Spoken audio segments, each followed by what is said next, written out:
this is the second episode of the Alumni Project, a series where we get to know some of our previous Algonquin College grads. Today we're going to be talking with Elaine Kicknosway, a graduate of the Early Childhood Education Program, a proud practicer of tradition, and much, much more. Thanks, Elaine, for being here. Can you please tell us a little bit about yourself and your program? Bonjour, Ani. Tansi kwekwe wache sego Elaine Dishnikas. Maingandodam, Pelicaneros and Donjiba, Anishinabek Aki and Donji. So I live here on the Algonquin territory, and I'm a guest. I've been living here in this region since I was 14 years old, so over 40 years. I took early childhood education. I graduated from the Pembroke campus in, the 80s. I really liked that campus because it was small and really,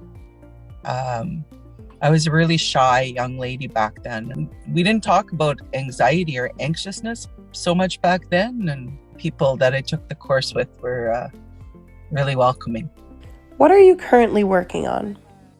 Well, I'm a Indigenous women's trauma counselor. So I've gone back to school for my Native Mental Health and Wellness certificate. And I also have been working at the same agency for about 24 years. So I'm now known as the traditional Indigenous women's trauma counselor. So I've originally took early childhood education, and I went into Head Start work in the Indigenous community and Inuit community. And then from there, I went into youth work because early childhood education can go up to 18 years old. So I kind of went into youth work that naturally migrated me into a few other jobs, children who witness violence jobs, a lot interrelated to the intergenerational effects from the residential school era. We opened the door to talk about our missing and murdered. So as a trauma counselor, that's kind of like what I work in. What is your proudest accomplishment? Well, as a 60 Scoop survivor, as an Indigenous child, I was apprehended. Like many of our children that have been apprehended, and now we're hearing about the end results from sometimes those children in residential schools, and that they're being found now, right? So I guess the continued community Indigenous specific trauma-informed accomplishments, because when I was raised in the English homes, I wasn't told anything about my culture. So in my reunification program, or like my own, like I went back home to my biological family. And through that, I was able to meet my mom, all my siblings, and I still have that contact today. So that's that conversation of just being proud of being Cree, being proud of where we're going, because there's a big wave coming. It's an huge Indigenous wave, and everybody needs to catch up. What was your favorite part of going to Algonquin College?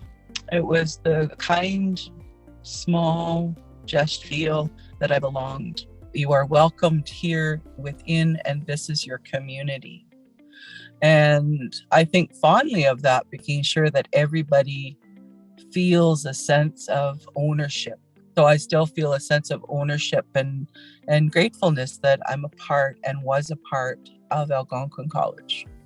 But my second generation with my son, he's actually going to go to Algonquin College next September because of that place of they're involving more Indigenous content. So I think that's kind of cool. How do you pick yourself back up after making a mistake at work? The more places of mistake, you open the door to new communication and learning. Being able to make like it's okay that when it comes back or does it again, you're like, oh, I remember that. And that didn't go well last time. Maybe I opened the door to talk to somebody about that and they didn't do well. But not talk unkindly to yourself. It's kind of reminding yourself it's okay to talk gently even through the hard places, because we're all unique human beings that can encourage one another and cheer on one another. And when you open the door to communication, whether it's a gentle, just like I was saying, a gentle involvement, everybody feels welcome to say it's okay. It's going to be okay. Thank you so much again, Elaine, for meeting with us, sharing your inspiring story, and for all your continued work on these important issues. So if you're not following us already, go give us a follow at AT Promo and subscribe to our bi-weekly newsletter.